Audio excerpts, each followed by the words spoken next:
Mister Peter, میں نے اس سے بھی کہہ دیا ہے اور آپ سے بھی کہہ دیا ہے کہ آپ لوگ اپنی آخری کوشش کے بعد بھی مجھ سے کچھ معلوم کرنے میں کامیاب نہیں ہو سکیں گے، بیکن نے کہا اور پیٹر کے ہونٹوں پر مسکراہٹ پھیل گئی۔ پھر اس نے بیکن سے کہا، شاید آپ کو یہ بات معلوم نہیں ہے مسٹر بیکن کہ پولیس ان لوگوں کو میرے حوالے کر دیتی ہے جن سے وہ کبھی کچھ نہیں اگلوا سکتی، اور پھر میں پولیس کو مجرموں کی بتائی ہوئی تفصیل فراہم کر دیتا ہوں۔ گویا میرے پاس ایسے ذرائع موجود ہیں تو میں آپ کو آخری بار ہدایت کرتا ہوں کہ کم از کم زبان بند نہ رکھیں، ورنہ پھر یہ بھی ممکن ہے کہ آپ کی زبان سے ساری تفصیل اگلوانے کے بعد میں آپ کو ہمیشہ کے لیے بے زبان کر دوں، اور یہ کام میرے لیے زیادہ مشکل نہیں ہوگا۔ ٹھیک ہے مسٹر پیٹر، آپ کوشش کریں، میں تیار ہوں، بیکن نے اس سے کہا، اور پیٹر نے مسکراتے ہوئے گردن ہلا دی۔ پھر اس نے میری طرف دیکھ کر کہا، ہاں تو مسٹر گولڈ، اب آپ اس مشین کے کمالات دیکھیے، ذرا اس طرف ہٹ جائیے، یہ سامنے کی سفید دیوار ہے۔ ہم اپنے دوست بیکن کو اس بات کے لیے مجبور نہیں کریں گے کہ وہ اپنی زبان کھولیں، انسان کا عزم ہی تو سب کچھ ہوتا ہے۔ اگر ہمارے دوست نے یہ عزم کیا ہے تو وہ اپنی زبان سے ہمیں کچھ نہیں بتائیں گے، تو ہم پر فرض ہے کہ ہم ان کی اس خواہش کا احترام کریں، چنانچہ اب ہمیں ان کی زبان کی ضرورت نہیں ہے، ان کا ذہن سب کچھ بتا دے گا۔ یہ آپ خود دیکھیے، یہ سامنے سفید دیوار پر ان کے ذہن کا عکس تصویری شکل میں دیکھ سکیں گے، اور اس شخص میں ہم تلاش کریں گے کہ مسٹر بیکن نے وہ دولت کہاں چھپائی ہے۔ البتہ آپ اتنا ضرور کریں کہ مسٹر بیکن کو اٹھا کر اس جگہ اس کرسی پر بٹھا دیں، اور وہ سامنے جو رسی پڑی ہے انہیں اس کرسی پر کس دیں۔ پیٹر نے کہا، اور بیکن جھٹ سے اٹھ کھڑا ہوا۔ میں اپنی زندگی دے دوں گا یا تم دونوں کو ہلاک کر دوں گا، تم مجھے یہاں سے نہیں ہٹا سکتے۔ میں تو نہیں ہٹا سکتا مسٹر بیکن، لیکن اگر گولڈ کوشش کرنا چاہیں تو مجھے کوئی اعتراض نہ ہوگا۔ پیٹر نے کہا، اور میں آہستہ آہستہ اس رسی کی جانب بڑھ گیا جو پیٹر ہی اپنے ساتھ لایا تھا اور جسے میں نے ابھی تک نہیں دیکھا تھا۔ رسی کا گچھا اٹھا کر میں نے اپنے شانوں پر ڈال دیا اور بیکن کی طرف مڑ کر بولا، مسٹر بیکن میری جسمانی قوت سے آپ واقف ہیں، بہتر یہ ہے کہ مجھے تشدد پر آمادہ نہ کریں اور خود ہی کرسی پر بیٹھ جائیں۔ اگر آپ زبان بھی کھولیں گے تو مجھے اس سے دلچسپی نہیں ہوگی، میں صرف مسٹر پیٹر کا یہ کھیل دیکھنا چاہتا ہوں۔ بیکن نے کوئی جواب نہیں دیا تھا، وہ واقعی اس انداز میں کھڑا ہو گیا تھا جیسے واقعی زندگی اور موت کا مقابلہ کرنے کے لیے تیار ہو۔ لیکن پروفیسر، یہ مقابلہ اور مجھ سے کیسے ممکن تھا؟ چنانچہ میں نے بیکن کو اپنی جگہ سے جنبش نہ کرتے دیکھا تو اس کی طرف بڑھا، اور جوں ہی میں اس کے قریب پہنچا تو اس نے اچھل کر کسی گینڈے کی طرح میرے جسم پر ٹکر مارنے کی کوشش کی، لیکن وہ ساری باتوں کو خود بھی جانتا تھا، چوٹ اس کے سر میں لگی ہوگی۔ میں تو ٹس سے مس نہیں ہوا، ہاں یہ ضرور ہوا تھا کہ میں نے اس کے دونوں ہاتھ پکڑ لیے، پھر اس کا رخ بدلا اور اس کے دونوں ہاتھوں کی کلائیوں کو اپنے ایک ہاتھ کی گرفت میں لے لیا، اور دوسرے ہاتھ سے رسی کا گچھا اتار کر میں نے اس کے دونوں ہاتھ کس دیے۔ بیکن کسی ذبح کیے ہوئے مرغے کی مانی تڑپ رہا تھا، وہ اچھل اچھل کر میرے بدن میں ٹکر مارنے کی کوشش کر رہا تھا۔ اس کی یہ کوشش بھی کامیاب نہیں ہوئی تھی، لیکن اسے اس کی دیوانگی ہی کہا جا سکتا تھا۔ حالانکہ اسے تو چاہیے تھا کہ اپنی پہلی ہی کوشش کے بعد دوسری کوشش ختم کر دیتا، کیونکہ اس سے اسے کوئی فائدہ حاصل نہیں ہو رہا تھا۔ میں بیکن کو کسنے کے بعد گردن سے پکڑ کر اسے کرسی تک لایا اور پھر اس پر دباؤ ڈال کر کرسی پر بٹھا دیا۔ جب میں نے اس کی گردن پکڑی تو بیکن کے حلق سے ایک چیخ نکل گئی تھی اور وہ کسی قدر بے سود بھی ہو گیا تھا۔ چنانچہ اس کام میں مجھے دقت نہیں ہوئی، اور جب میں نے کرسی سے باندھ کر پیٹر کی طرف دیکھا تو اس نے مسکراتے ہوئے گردن ہلائی جیسے وہ مطمئن ہو۔ اس کے بعد پیٹر اپنی مشین میں مصروف ہو گیا۔ اس نے وہ مشین ایک سمت رکھی، پھر بجلی کی تار کا رابطہ مشین میں لگے ہوئے ان سوراخوں سے کر دیا جو ان کی زبان میں بجلی کے سوراخ کہلایا کرتے تھے۔ اس کے بعد اس نے مشین کے کچھ بٹن دبائے اور اس کے ساتھ مشین چل پڑی۔ مشین کے ایک شیشے سے روشنی نکل کر بیکن کا وجود پر پڑ رہی تھی، اور بیکن کا سارا وجود اس روشنی کے گول دائرے میں نہایا ہوا تھا۔ وہ مچل رہا تھا، لیکن کرسی کافی وزنی اور کشادہ تھی، اسے تو جنبش بھی نہیں دے پا رہا تھا، جیسے وہ کرسی زمین میں نصب ہو۔ میں نے پیٹر کے اشارے کے سمت دیوار پر دیکھا اور اس پر مجھے مٹے مٹے سے عکس نظر آنے لگے۔ یہ عکس بیکن ہی کے تھے اور ان میں عجیب عجیب تصاویر نمایاں تھی، اور پروفیسر میں سائنس کی اس اور انوکھی ایجاد کو دیکھ کر ششتر رہ گیا۔ ان لوگوں نے واقعی قیامت ڈھا رکھی تھی۔ بھلا کوئی تک کی بات تھی کہ بیکن کرسی پر بندھا ہوا بیٹھا تھا، لیکن دیوار پر چل رہا تھا اور اس کے ساتھ ساتھ مناظر بدلتے جا رہے تھے۔ پیٹر نے مشین کا ایک اور بٹن دبایا اور دفتن بیکن کے حلق سے ایک دلدوز چیخ بلند ہو گئی، ذلیل کتو، ایسا نہ کرو، ایسا نہ کرو، یہ کیا کر رہے ہو تم؟ وہ دھاڑا اور پیٹر مسکرانے لگا۔ ڈیئر گولڈ، دیکھتے رہو میرے دوست، ابھی مسٹر پیٹر اپنی زندگی کے وہ تمام راز اگل دیں گے جو شاید انہوں نے اپنی ماں کو بھی نہ بتائے ہوں گے۔ دیوار پر متحرک تصاویر عجیب و غریب مناظر پیش کر رہی تھی، ان میں سے ہر منظر میں بیکن موجود تھا۔ وہ مختلف کاموں میں مصروف نظر آتا، کبھی کہیں کبھی کہیں، کبھی کسی سے جنگ کر رہا ہوتا، کبھی سمندر میں اور پروفیسر حیرت کی بات تو یہ تھی کہ میں نے وہ منظر بھی دیکھا جس منظر میں سمندر کے اس جزیرے پر میری بیکن سے جنگ ہوئی تھی، اور میں نے بیکن کی بھی خاصی مرمت کر ڈالی تھی۔ میں نے دیکھا کہ بیکن نے پنکی کو قتل کر دیا۔ بیکن نے میری آنکھوں کے سامنے پنکی کو قتل کیا تھا، اور یہ منظر اس سے پہلے میری نگاہوں میں نہیں آ سکا۔ بڑی انوکھی بات تھی، انوکھی کہ میں اپنی موجودہ شخصیت کو بھول گیا تھا۔ پھر رفتہ رفتہ ہم اس جگہ آ گئے جہاں بیکن کی زندگی کا آخری واقعہ رونما ہوا تھا۔ یہاں پیٹر نے بیکن کے ذہن کو ایک اور مشینی جھٹکا دیا، اور اس کے بعد جو منظر اس دیوار پر ابھرا وہ کچھ یوں تھا۔ بیکن کے ہاتھ میں وہ بیگ صاف نظر آ رہے تھے جن میں پنکی کی دولت موجود تھی۔ اس وقت وہ ایک سمندری کشتی میں سفر کر رہا تھا، اور تھوڑی دیر کے بعد وہ ایک چھوٹے سے جزیرے کے ایک حصے میں نظر آیا، اور اس جزیرے کو پروفیسر میں اچھی طرح پہچانتا تھا۔ میں نے بیکن کو پہلے بھی یہاں دیکھا تھا۔ بیکن جزیرے کے ایک مخصوص حصے کی جانب جا رہا تھا، اور پھر ایک جگہ رک کر اس نے اپنے ہاتھ میں پکڑا ہوا سامان نیچے رکھ دیا۔ اس سامان میں کچھ تلاش کرنے لگا، اور اس کے بعد اس نے ایک عجیب سا لباس نکالا جو سیاہ رنگ کا اور چست تھا۔ اس لباس میں کچھ عجیب و غریب قسم کے آلات لگے ہوئے تھے جسے اس نے اپنے چانوں پر باندھ لیا، اور پھر اس کا پورا چہرہ بھی اس لباس میں ڈھکایا۔ اس کے بعد بیکن نے پانی میں چھلانگ لگا دی۔ اب وہ پانی میں نیچے اتر رہا تھا، اور میرے دوست آئزک پیٹر کے ہونٹوں پر مسکراہٹ پھیلتی جا رہی تھی۔ تب بیکن سمندر کی انتہائی گہرائیوں میں ایک ایسے حصے میں پہنچ گیا جو سمندری چٹانوں پر مشتمل تھا۔ اس حصے پر پہنچ کر اس نے کافی دیر تک کوئی مناسب جگہ تلاش کی، اور پھر ایک جگہ اس نے وہ صندوق چھپا دیے جو پانی میں نہ بھیگنے والے چمڑے میں لپٹے ہوئے تھے۔ ان صندوقوں کو اس نے پتھروں کے نیچے چھپایا ہوا تھا، اور چند پتھر دھکیل کر ان پر رکھے، اور اس کے بعد مطمئن ہو کر اوپر کی جانب چل پڑا۔ تھوڑی دیر کے بعد وہ سطح سمندر پر تھا، اور یہاں تک پہنچنے کے بعد آئزک پیٹر نے اپنی مشین بند کر دی۔ اس کے ہونٹوں پر فاتحانہ مسکراہٹ تھی، لیکن بیکن پتھر کے بت کی مانند ساکت بیٹھا ہوا تھا۔ آئزک پیٹر نے میری جانب دیکھا اور مسکراتے ہوئے کہا، تم نے دیکھا ڈیئر گولڈ، اس چالاک آدمی نے وہ دولت کہاں چھپائی ہے؟ ہاں میں نے دیکھا، اور مجھے سخت تعجب ہے۔ ہم نے وہ جگہ معلوم کر لی ہے جہاں دولت محفوظ ہے، اور تمہارے خیال میں کیا اب ہمیں اس شخص کی ضرورت ہے؟ کیا مطلب آئزک پیٹر؟ اب تم اس کے ساتھ کیا سلوک کرنا چاہتے ہو؟ میں نے پوچھا۔ میں اس کے ساتھ کیا سلوک کروں گا؟ ہاں البتہ میں اسے کسی مناسب جگہ پر چھوڑ دوں گا، اور یہ اپنے آپ کو بھی بھول چکا ہوگا۔ کیا مطلب؟ میں نے پوچھا۔ مطلب یہ کہ اس کا ذہنی توازن کبھی اس قابل نہیں ہوگا کہ یہ کسی چیز کے بارے میں کچھ سوچ سکے۔ یہ پاگل ہو جائے گا اور بالآخر کسی پاگل خانے پہنچا دیا جائے گا۔ اوہ مگر ایسا کیوں آئزک پیٹر؟ ایسا کیوں کیا تم نے؟ ہمیں تو دولت کا پتہ معلوم ہی ہو گیا، اب ہمیں اس شخص کو پاگل کر کے کیا ملے گا؟ یہ ناگزیر تھا ڈیئر گولڈ۔ اگر مشینی ذرائع سے اس کے ذہن سے معلومات حاصل کی جائیں تو ہمیں کبھی اس دولت کے بارے میں نہ بتاتا، لیکن یہ مشین ہی ایسی ہے کہ اس نے ذہن کے سارے خلیوں کو منتشر کر کے رکھ دیا ہے۔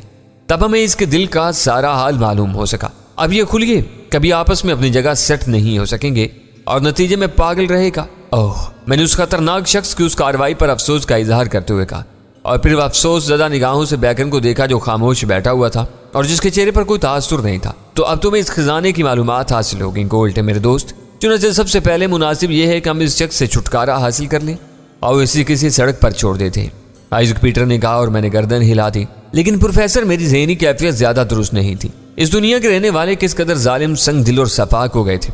دولت نے انہیں زندگی کے ہر شعور سے بیگانہ کر دیا تھا۔ وہ صرف دولت کے پجاری تھے، انسانی زندگی یا انسانی اقدار کی ان کی نگاہوں میں کوئی قدر نہیں تھی۔ بہر صورت میں ان لوگوں کی اصلاح نہیں کر سکتا تھا۔ چنانچہ ایک خاموش تماشائی کی مانند میں آئزک پیٹر کے پیچھے لگا رہا، جس نے بیکن کے دونوں ہاتھ کھول دیے تھے، لیکن بیکن نے کوئی تعرض نہیں کیا۔ آئزک پیٹر نے اس کا بازو پکڑ کر اٹھایا تو وہ کھڑا ہو گیا۔ پھر وہ اسے لیے ہوئے باہر اپنی کار تک آیا، کار کا دروازہ کھول کر اسے پیچھے بٹھایا، اور اس کے بعد میرے ساتھ کار کے آگے کے حصے میں بیٹھ گیا، اور پھر اس کے بعد کار سڑکوں پر دوڑنے لگی۔ پھر ایک سنسان سڑک پر آئزک پیٹر نے بیکن کو نیچے اتار دیا۔ بیکن بیچارہ بالکل خاموشی سے نیچے اتر گیا اور ایک طرف چل پڑا، اور آئزک پیٹر نے مسکراتے ہوئے کار واپس موڑ دی۔ اس کے ہونٹوں پر اپنی وہی فاتحانہ مسکراہٹ تھی، اور میں خاموشی سے اس دنیا کے بارے میں سوچ رہا تھا جو بلا شبہ میری سمجھ سے باہر تھی۔ اتنے سنگ دل، اتنے صفاق اور نئے ترقی یافتہ لوگ میں نے کسی صدی میں نہیں دیکھے تھے، اور اس بات پر مجھے شدید حیرت تھی۔ تھوڑی دیر تک خاموشی رہی، پھر آئزک پیٹر نے مجھے مخاطب کیا، کس سوچ میں گم ہو میرے دوست؟ بس ویسے ہی مسٹر پیٹر، تم کافی شریف انسان معلوم ہوتے ہو۔ میں محسوس کر رہا ہوں کہ تم اس کے لیے افسردہ ہو۔ ہاں، مجھے اس کے پاگل پن سے افسوس ہوا ہے۔ دیکھو میرے دوست، یہ دنیا انہی بنیادوں پر قائم ہے۔ شرافت، ہمدردی اور نیکی بلا شبہ ایک معیاری حیثیت رکھتی ہیں، لیکن جن لوگوں نے انہیں اپنایا ہوا ہے وہ ہمیشہ خسارے میں رہتے ہیں۔ میں نے ایسے کسی بھی شخص کو عزت اور بلندیاں طے کرتے ہوئے نہیں دیکھا جسے نیکی اور شرافت ہی پر قدم جمائے رکھے ہوں۔ چنانچہ اس انداز میں سوچنا چھوڑ دو، اس دنیا میں کامیاب رہو گے، لیکن آئزک پیٹر، کیا یہ دنیا کبھی اپنے اندر کسی کمی کو محسوس نہیں کرتی؟ کمی؟ ہاں، اگر انسان کے پاس کمی ہے تو دولت کی، اور جس کے پاس دولت کی کمی نہیں ہے وہ پھر کسی بات کو محسوس نہیں کرتا۔ گویا دولت تمہاری نگاہ میں سب سے بڑی شے ہے۔ یہ تو صدیوں سے ذہنوں پر مسلط رہی ہے میرے دوست، ہم اسے نظر انداز کس طرح کر سکتے ہیں؟ خیر چھوڑو ان باتوں کو، میرا خیال ہے کہ تم اپنی افسردگی دور کرو۔ اب ہم اتنی اعلیٰ حیثیت کے مالک بننے والے ہیں جس کا تم تصور بھی نہیں کر سکتے۔ یہ دولت بہت بڑی ہے، اس کے بارے میں اندازہ لگا چکا ہوں۔ اسے حاصل کرنے کے بعد تم بھی ایک شاندار آدمی کی حیثیت سے زندگی بسر کرو گے، اور دنیا کا ہر مسئلہ تمہارے لیے بے مقصد ہوگا۔ ہاں، اس جزیرے کے بارے میں تم کچھ جانتے ہو؟ کچھ زیادہ نہیں مسٹر پیٹر۔ کیا آپ اسے پہچان چکے ہیں؟ بخوبی بھائی، یہ یہاں سے زیادہ دور نہیں ہے، آئزک پیٹر نے جواب دیا۔ تو پھر کب وہاں جانا چاہتے ہو؟ گولڈ میرے دوست، جس قدر جلد ممکن ہو سکے۔ ویسے مجھے علم ہے کہ یہ ساحل سے کچھ دور ایک تفریحی جگہ ہے، لوگ یہاں تفریحاً آتے ہیں، لیکن عموماً یہاں چھٹیوں کے دنوں رش ہوتا ہے۔ عام دنوں میں وہ جزیرہ سنسان ہی پڑا رہتا ہے، صرف وہ لوگ وہاں جاتے ہیں جو یا تو مچھلیوں کے شکار کے شوقین ہوں یا پھر یوں ہی تفریحاً نکل جاتے ہوں۔ تب تو تم اس کے بارے میں بہت کچھ جانتے ہو۔ ہاں بالکل، میں تمہیں وہاں لے چلوں گا، اور میرا خیال ہے اس کے لیے کل دن کا وقت ہی مناسب رہے گا۔ مجھے کوئی اعتراض نہیں مسٹر پیٹر، میں نے جواب دیا، اور پیٹر گردن ہلانے لگا۔ ہمیں اس کے لیے کچھ تیاریاں کرنا ہوگی۔ کس قسم کی تیاریاں؟ جزیرے تک پہنچنے کے لیے اسٹیمر تو مل جائے گا، عموماً تفریح مقاصد کے لیے اسٹیمر کرائے پر مل جاتے ہیں، لیکن کچھ دوسری چیزیں، خیر میں تمام چیزیں فراہم کر لوں گا۔ اس نے جیسے خود سے کہا۔ میں خاموش ہی رہا۔ کار واپس عمارت میں پہنچ گئی اور ہم دونوں نیچے اتر آئے۔ آئزک کھویا سا تھا، پھر اس نے چونک کر پوچھا، تم کسی الجھن کا شکار تو نہیں ہو گولڈ؟ نہیں آئزک پیٹر، میں الجھنوں کو قریب نہیں آنے دیتا، اور یہ عمدہ بات ہے۔ بہرحال اب تم آرام کرو، میں واپس بھی جاؤں گا۔ میں نے تمہیں بتایا نا کہ مجھے کچھ چیزیں فراہم کرنی ہیں، جن میں سے چند چیزیں ہمیں بازار سے بھی خریدنا ہوگی۔ ضرور، میں نے جواب دیا اور اپنی رہائش گاہ میں واپس آ گیا۔ دوسرے دن صبح آئزک پیٹر تیاریوں میں مصروف تھا۔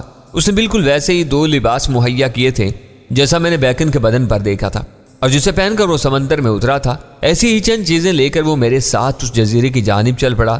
آہنی گھوڑا کسی نامعلوم منزل کی جانب دوڑ رہا تھا، اور میں خاموش بیٹھا ہوا تھا۔ تھوڑی دیر کے بعد ہم بھی سمندر کے کنارے پہنچ گئے۔ آئزک پیٹر نے کار کو ایک جگہ کھڑا کر دیا اور نیچے اترایا۔ جس بکس میں سامان تھا وہ آئزک پیٹر نے اپنے ہاتھ میں لٹکایا ہوا تھا۔ وہ مجھے لیے ہوئے ایک جانب چاہ رہا تھا۔ ڈیئر گولڈ، بس یوں سمجھو اب ہم کامیابی کے نزدیک ہیں، اور چند لمحات کے بعد تم ایک دولت مند انسان بننے والے ہو، آئزک پیٹر نے کہا، اور میں نے گردن ہلا دی۔ پروفیسر عجیب و غریب حالات سے واسطہ پڑ رہا تھا۔ یہ لوگ مجھے دولت مند بنانا چاہتے تھے، لیکن میں جو کچھ تھا اس کا مناسب اندازہ تم خود کر سکتے ہو، اور یہی میری ذہنی کیفیت تھی۔ میں صرف تفریح کا قائل تھا، اور یہ شخص ہے جس کے ساتھ اس وقت میں زندگی گزار رہا تھا میری نگاہ میں کوئی اچھا انسان نہیں تھا۔ بلا شبہ یہ ایک سائنسدان تھا، ایسی عجیب و غریب قوتوں کا مالک جن کے بارے میں تفصیل نہیں جانتا تھا، لیکن جس دنیا میں سانس لے رہا تھا اس کے بارے میں مجھے یہ اندازہ ضرور ہو گیا تھا کہ یہ جدید ترین دنیا ہے، اور اس کے علوم بلا شبہ تمام علوم سے زیادہ حیرت انگیز اور شاندار ہیں، جو زمانہ قدیم سے لوگ سیکھتے چلے آئے تھے اور جن کا مظاہرہ عام طور سے ہوتا تھا۔ اس دور نے سائنس کے نام سے جو قوتیں حاصل کی تھیں وہ بلا شبہ ان جادوئی قوتوں سے کہیں بڑھ کر تھیں جو زمانہ قدیم میں لوگوں کی طاقت کا ذریعہ بنی رہتی تھیں، لیکن اس کے ساتھ ہی اخلاقی تنزل پیدا ہوا تھا، اور پروفیسر یہ لوگ اخلاق و آداب سے اس قدر عاری تھے کہ ان کی ذہنیت پر افسوس ہوتا تھا۔ پروفیسر، میں نے اس قوم کو پست ترین قوم قرار دیا تھا، جو ذہین تھی لیکن اخلاقی طور پر دیوالیہ تھی۔ سمندر میں دوڑنے والا ایک چھوٹا جہاز آئزک پیٹر نے اپنے طور پر حاصل کیا۔ کس طرح؟ اس بارے میں نے کوئی تفصیل معلوم نہیں کی تھی، البتہ اس جہاز میں صرف ہم 2 افراد تھے۔ یہ جہاز بہت ہی چھوٹا تھا، جسے یہ لوگ اسٹیمر کا نام دیا کرتے تھے۔ یہ تیز رفتار جہاز سمندر میں ڈوبنے لگا جسے آئزک پیٹر چلا رہا تھا، لیکن کیسی دلچسپ بات تھی کہ ایک اتنا بڑا جہاز سمندر میں دوڑایا جا رہا تھا، اور اس کی رفتار اتنی تیز تھی کہ بے شمار دہانوں کی مدد سے سمندر کے سینے پر چلنے والے جہاز اتنے تیز نہیں دوڑ سکتے تھے۔ آئزک پیٹر کے چہرے پر خوشی کے تاثرات تھے۔ راستے میں اس نے مجھ سے کچھ باتیں کرنے کی کوشش کی، لیکن تیز ہوائیں ہمارے الفاظ کو اڑائے لے جا رہی تھیں، اس لیے ہم ایک دوسرے کی بات سمجھنے سے قاصر تھے۔ پھر آئزک پیٹر کا گلا بھی چیخنے چیختے تھک گیا تھا، چنانچہ اس نے خاموشی اختیار کی، اور میں بھی اس وقت خاموش ہی رہنا چاہتا تھا۔ میں دیکھنا چاہتا تھا کہ جدید دور کا انسان لالچ کے راستوں پر چلتا ہوا کہاں تک پہنچ گیا ہے۔ تب آئزک پیٹر اس جزیرے پر اترا جسے میں تصویر میں دیکھ چکا تھا۔ یہی اس کی منزل تھی، اور یہی بیکن نے اپنی دولت چھپائی تھی۔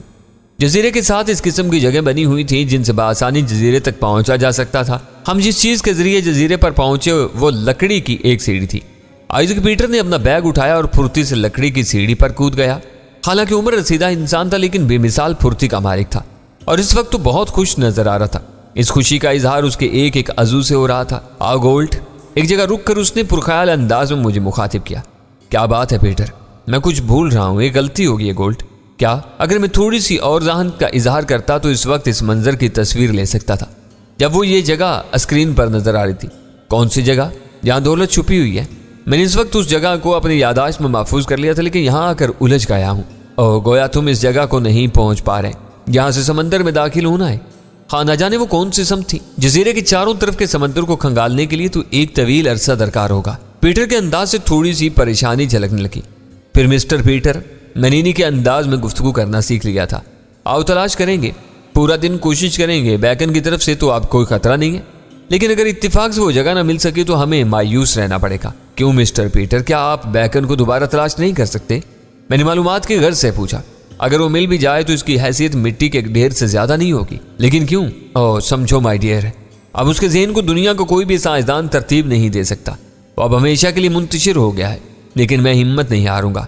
اگر مجھے جزیرے کے چاروں طرف کا سمندر بھی کھنگالنا پڑا تو میں دریغ نہیں کروں گا۔ گھبرانے کی بات نہیں ہے مسٹر پیٹر، اب ہمیں کسی بلند جگہ کا انتخاب کرنا چاہیے، میں نے پرسکون لہجے میں کہا۔ بلند جگہ؟ ہاں، کوئی ایسی بلند جگہ جہاں سے ہم جزیرے کے زیادہ سے زیادہ منظر دیکھ سکیں۔ ممکن ہے وہ جگہ ہمیں یاد آ جائے۔ ہاں، یہ تو عمدہ بات ہے، واقعی تم نے یہ بات تو کافی ذہانت کی کہی ہے۔ اس طرح زیادہ مناظر واضح ہو جائیں گے اور ہم ان میں اپنے مطلب کی جگہ تلاش کر سکیں گے۔ لیکن پورے جزیرے پر ایسی کوئی جگہ نہیں ملی۔ جزیرہ زیادہ تر ہموار زمین یا درختوں پر مشتمل تھا۔ پیٹر کی آنکھوں میں پھر اضطراب نظر آنے لگا۔ اب کیا کیا جائے گولٹ؟ وہ پریشانی سے بولا اور میں مسکراتے نگاہوں سے اسے دیکھنے لگا۔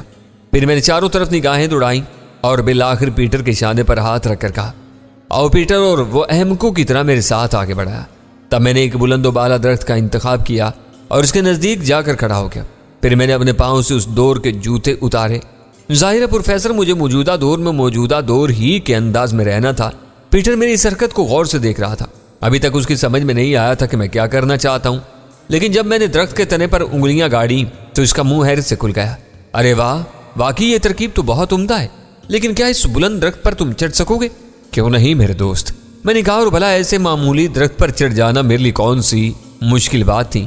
میں کسی پھرتیلے بندر کی مانند اچھلتا ہوا درخت پر چڑھنے لگا اور پھر میں درخت کی سب سے بلند شاخ پر تھا۔ میں نے چاروں طرف نگاہیں دوڑائیں اور مسکرایا۔ واقعہ خوب بات تھی۔ میرا ذہن آئزک پیٹر کی مانند تو نہیں تھا، کسی چیز کو دیکھنے کے بعد بھول سکے۔ میرے ذہن میں تو صدیاں محفوظ تھیں پروفیسر، اور بھلا وہ جگہ میری نگاہوں سے کیسے پوشیدہ رہ سکتی تھی؟ چنانچہ میں نے دیکھا کہ جس جگہ آئزک پیٹر کھڑا ہے اس سے صرف چند گز کے فاصلے پر وہ جگہ موجود ہے جس کی نشاندہی میں نے حیرت انگیز طریقے سے دیکھی تھی۔ چنانچہ میں مسکراتا ہوا نیچے اتر آیا۔ آئزک پیٹر امید و بیم کی کیفیت میں مجھے دیکھ رہا تھا۔ میرے قدم نیچے رکھتے ہی اس نے مجھ سے پوچھا، کیا ہوا، کچھ اندازہ ہو سکا دوست؟ ہاں مسٹر آئزک پیٹر، میں نے وہ جگہ تلاش کر لی ہے، میں نے کہا، اور آئزک پیٹر اچھل پڑا۔ ہاں آؤ میرے ساتھ، میں نے کہا، اور آئزک پیٹر دوڑنے کے سے انداز میں میرے پیچھے پیچھے چلنے لگا۔ اور جب میں نے اسے اس جگہ لے جا کر کھڑا کیا جس کا اندازہ میں نے لگایا تھا تو وہ خوشی سے ناچنے لگ گیا۔ بالکل بالکل، واقعی، اوہ میرے دوست، تم تو بڑے کارآمد انسان ثابت ہوئے۔ تمہاری یادداشت مجھ سے بلا شبہ بہتر ہے۔ یقیناً یہ وہی جگہ ہے۔ اب مجھے یاد آ گیا، لو یہ لباس پہنو۔ وہ لیکن ٹھہرو، کیا تم غوطہ خوری کر سکتے ہو؟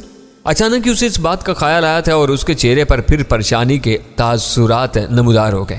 ہاں لیکن یہ لباس پہن کر نہیں، میں نے مسکراتے ہوئے کہا۔ کیا مطلب؟ مطلب یہ کہ مجھے سمندر میں اترنے کے لیے کسی بیرونی سہارے کی ضرورت نہیں۔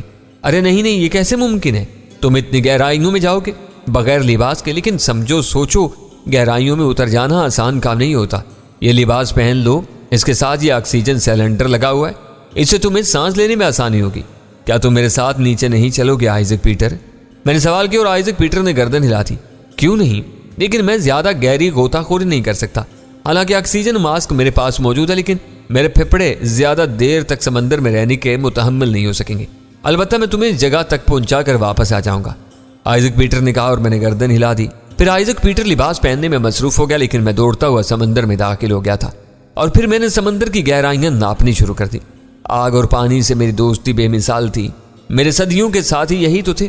آگ، پانی، ستارے، سب کے سب میرے ساتھی تھے، کبھی نہ بدلنے والے، ہمیشہ یاد رکھنے والے۔ اور سمندر کی نرم آغوش نے مجھے ہاتھوں ہاتھ لیا، پانی نے مجھے گہرائیوں میں جانے کی جگہ دے دی، اور میں نے چٹانوں سے سوال کیا۔ مجھے جس چیز کی ضرورت تھی وہ سب جانتے تھے۔ تب میں اس جگہ پہنچ گیا جسے دیکھ چکا تھا۔ میں جدید انسانوں کی ایجادات کے ذریعے ایک ایسے ذہن میں جو اس کا چشم دید تھا اور جسے ناکارہ بنا لیا گیا تھا، وہ آئندہ راہ میں نہ آئے، اور افسوس تھا مجھے بیکن پر کہ اس کی تباہی کا ذریعہ بھی میں ہی تھا، جبکہ مجھے ان ساری چیزوں سے کوئی دلچسپی نہیں تھی۔ پھر میں نے وہ وزنی پتھر ہٹائے جن کا پانی میں کوئی وزن نہیں تھا، اور مجھے وہ چیز نظر آ گئی جس کے حصول کے لیے ہم یہاں تک آئے تھے۔ میں نے اسے اپنے قبضے میں کیا اور سوچنے لگا اس سفید فام بوڑھے کے بارے میں جو شاید اس خوف سے مر ہی گیا ہوگا کہ کہیں میں وہ دودت لے کر سمندر کے نیچے فرار نہ ہو جاؤں۔ لیکن میں کرتا کیا، کاغذ کے ان ٹکڑوں کا، اور میں سے لیے ہوئے سمندر کی سطح پر بڑھنے لگا، یہاں تک کہ میرا سر پانی سے بلند ہو گیا اور کنارہ زیادہ دور نہیں تھا، یعنی وہ شخص مجھے دیکھ سکتا تھا جتنی دور سے بھی بے بسی کی تصویر نظر آ رہا تھا۔ مجھے دیکھ کر پتھریلے مجسمے میں پھر حرکت نمودار ہو گئی اور اس نے زور زور سے ہاتھ ہلانا شروع کر دیا۔ یہ گویا خوشی کا اظہار تھا۔ چنانچہ میں اس کی طرف چل پڑا۔ وہ کمر تک پانی میں گھس آیا تھا۔